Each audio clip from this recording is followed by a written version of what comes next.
Doctor अहो आता लगेच आतमध्ये कशाला आले ते? एक तर मला टेन्शन आलंय. घरच्यांना सांगितलं असलं, तुमच्या घरच्यांनी सांगितलं असणार माझ्या घरच्यांनी मी इकडे आली होती. काय करायचं मला काहीच कळना मला झालं. नको विचारू. तू वाढत का आलीस? मुळात माझ्या पाठीमागे कुणी यायला सांगितलं होतं? हार प्रश्न नको विचारू. माझ्यातला देवीसिंग पुन्हा जागा करू नकोस. अयो उलट मी आता म्हणते तुमच्यातलं देवीसिंग जागा होऊ द्या. तो जागा झाल्याशिवाय तुम्ही पैसे कसं कमवणार? तो जर जागा झाला ना तुम्ही चिक्कार पैसे कमवाल. आपण दोघं पण श्रीमंत होऊ. कमवतो मी पैसे कमवतो आणि जेलमध्येही जातो. नाही तुम्हाला जायचं तर जा, मला काही यायचं नाही. पण मला इथं थांबायचं नाही, मला इथं गरम होतंय, मी आज चालली. डिंपल, देव अक्कल वाटत असताना काय मेकअप करत बसली होतीस का ग? इथे बाहेर तुला कोणी बघितलं तर तुझ्यावर मी पण अडकेन. नको ते संशय घेतील आपल्यावर. जी चर्चा व्हायची ना ती होऊ द्या, पण मला या गरमाटात राहायचं नाही. मी चालली, मी आधीच सांगते. जाऊन जा. बाहेर तुझा तो आशिक असेल मन्या, त्याची माणसं असतील. ठीक आहे नाही जात, पण आपण इथं किती वेळ थांबायचं आता तुम्ही सांगा. जोपर्यंत तुझ्या घरातली माणसं इथून जात नाही तो. काय ग, तूच तर नाही ना बोलवलं त्यांना इकडं मला ब्लॅकमेल करायला? हाय का आता? अहो महिन्याभरापासून त्यांचं तोंड बघितलं नाही मी कधी सांगणार आहे त्यांना? मग अचानक कसं काय आलं ते इकडं? मला काय माहिती, मला ह्यातलं काहीच माहित नाही. आणि हे बघा ते माझ्यापासून लांब ठेवा डॉक्टर. मला अजून लय जगाचे बडी हिरोईन व्हायचंय, मला आधी सांगते. मी कोणाला सांगितलेलं नाही. नक्की? तुमची शपथ. त्या डबरा भरला त्या डिंपलचा लवकर. तिला अशीच सवय आहे गावभर फिरायची आणि कुणाच्या पण नादाला लागायचं. अरे पण घरात पळून का गेली? हा अरे हिला वैतागून पळाली असल. हिच्याजवळ कोण टिकले आजपर्यंत? माणसांना शिवे घालून घालून घराबाहेर हाकालती आहे ही. कोण बोलतय बघा? तर तुले भोळी नाही का? हा खेकड्यागत चालायचं आणि म्हणायचा रस्ता सरळ नाही. ए मावशी जरा शांत बस तू. आहे तुम्ही जरा शांत व्हा आता. घे इकडे बस. बरं बस या खुर्चीत बस.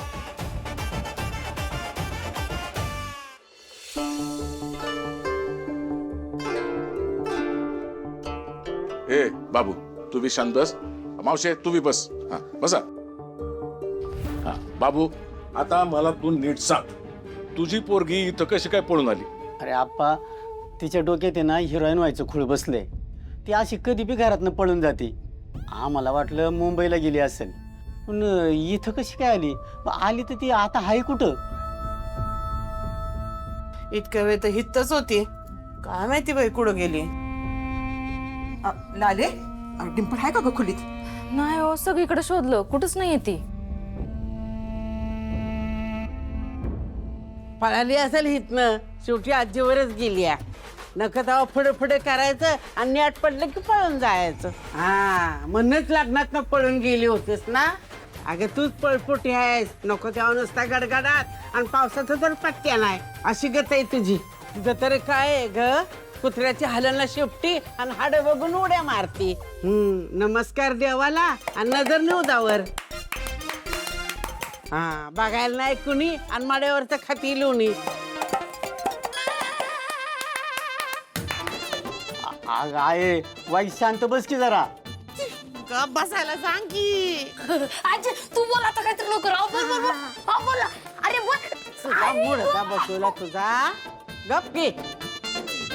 आपण पुटीन घंगाळ उपटी. काम नाही घरी सांडून बरी. हौसेला मोलला आणि सांच्याला तेल नाही. गाडबा पुढे वाचली की त्यांना रस्ता गोंधळ बराच होता. नाचता येईना अंगण वाकडं आणि रांधता येईना बोली लाकडं. चोरीचा मामला आणि हळूहळू बोंबला. ए म्हाताऱ्यांनो, अगं वाईस गप्प राहा ग तुम्ही. हा तुमचं ऐकून ना आमच्या कानात रगत यायची पाळी आली. अगं आहे, अगं आपली परिस्थिती काय, तुझं काय चाललंय? ए तुझी परिस्थिती घाल तिकडे त्या पोत्यात आणि देवावर न ढकलून. अरे देवा, या काय थांबतच नाही. बाबू दादा बसा, तुम्ही शांत बसा. बरं बसा, उठून बसा.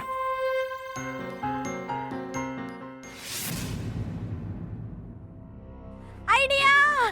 फालतू असणार फालतू. आवाज ऐकून तर घ्या, मग ठरवा ते फालतू आहे का नाही ते. मी काय म्हणते, एक काम करा, तुम्ही आता वाड्याची इथं जा, आणि माझ्या घरचे गेलेत का नाही ते बघा. तुला काय पिसळलेलं कुत्रं चावले? मी घराची इथे गेल्यानंतर घरातले ओळखणार नाहीत मला? म्हणून सांगते ना गपचूप जाऊन बघा. तुझ्या घरचे समजा तिथंच मुक्कामाला थांबलेत तर काय करायचं? हो खरंच की, काय करायचं आता? मग काय रात्रभर येतच राहायचं?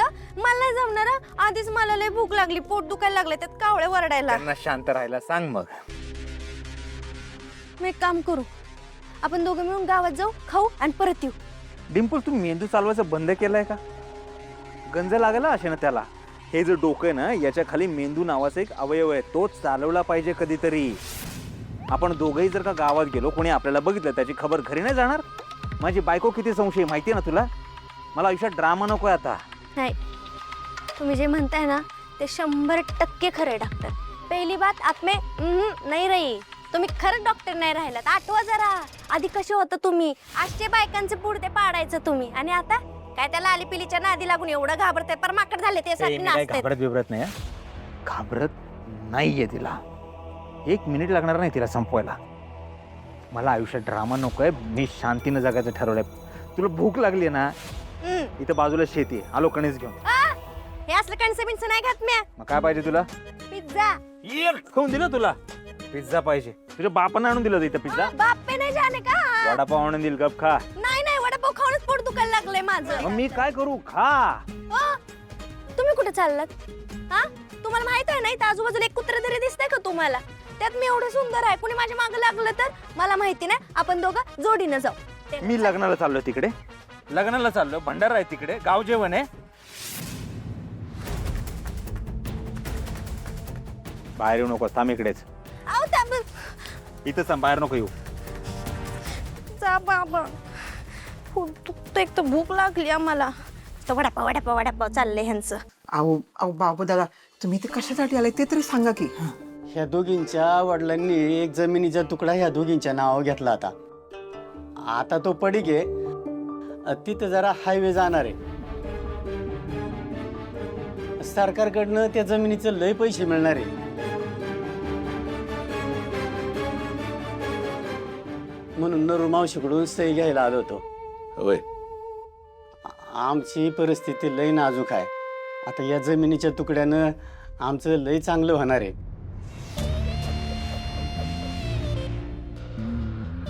म्हणून नरू मावशीकडे सही मागतोय. नरू मावशी, देशील ना ग सही? अजिबात नाही करणार सई. आडलंय माझं खट्टार. अगं आहे. बाबू मुडद्या, बघितलंच ना आता तुझ्या डोळ्यानं. मी म्हणलं होतं ना ती नाही देणार सई, नको तिच्या दारात जायला. तिला दुसऱ्याचं चांगलं झालेलं बघवत आहे का कधी? पहिल्यापासून आहे अशीच. खिशात नाही दाना आणि म्हणे मला बाजीराव म्हणा. असू दे असू दे, फार भिकलं लागलं ना माझं घर तरी चालेल, पण तुला एक पैसा देणार नाही मी. अगं मावशे, असं काय वागतीस? अगं दे ना ग सही. तू तुझ्या आईला विचार, तिने फसवलंय मला. माझं तुझ्या बापाशी लगीन ठरलं होतं, पण हिने फसवून तिनेच लगीन केलं आणि मीच लपून बसले होते. अशा बोंबा टाकल्या आणि माझ्यासाठी घेतलेलं दागिना घेऊन सगळी पळाली तुझी आई. हे लय तोंड वासून बोलू नकोस ना रे. तुला लगीनच करायचं नव्हतं आणि आईन लग्नात पळून गेली असती, घरात सगळ्यांची इज्जत गेली असती, म्हणून मी आपली तुझ्या जागेवर उभी राहिले. तर पैसा बघून उभी राहिली ते सांग की. आता आली का नाही भोगायला? अगं तुला जर लगीनच करायचं होतं तर यायचं होतं ना मंडपात. मग लगीन झाल्यावर कशाला ग धिंगाणा घातला? नशीब लागलं होतं द्यायला तर पदर नाही घ्यायला, अशी गत आहे तुझी. नांदायचा कटाळा त्यात माहेरचा सांगावा. हा, कुरडी माया आणि उपाशी राहा ग बाया. चोरून पोळी खा म्हणलं तर बोंबलून गोळवणी मागायची. सुखाच्या बुडाला बिबवा आणि उचलाय का नाही वाकून बघा. अरे देवा, किती भांडते ह्या.